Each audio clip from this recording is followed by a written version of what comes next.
চলো একটা বিয়েবাড়ির খাবারের ব্লগ শেয়ার করি। এটা ছিল খুবই ছোট আকারে করা আমার ভাইয়ের বিয়ে। আর নিজের ভাইয়ের যেহেতু বিয়ে, আমি সেভাবে কোনো ক্লিপ নিতে পারি নাই। যতটুকু সম্ভব হয়েছে আমি ততটুকুই ক্লিপ নিয়েছি। প্রথমেই প্লেটে চলে আসলো সালাদ, আর সালাদে ছিল গাজর, শসা, লেবু আর টমেটো।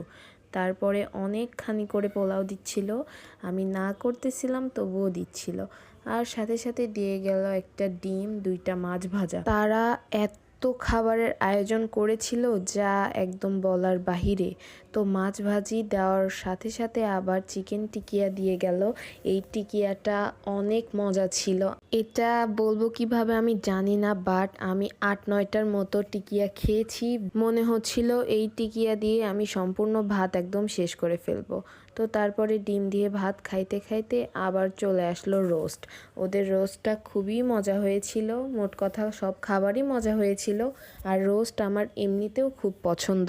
তো ভালো হলেও যা, খারাপ হলেও তা, আমার খুবই মজা লাগে রোস্ট। তারপরে ছিল গরুর মাংস, মিষ্টি, দই, অনেক কিছুই। রোস্ট আর টিকিয়াটা এতই মজা হয়েছিল যে আমি আমার সম্পূর্ণ ভাত এই 2টা দিয়েই শেষ করেছি। তো দ্যাটস ফর টুডে।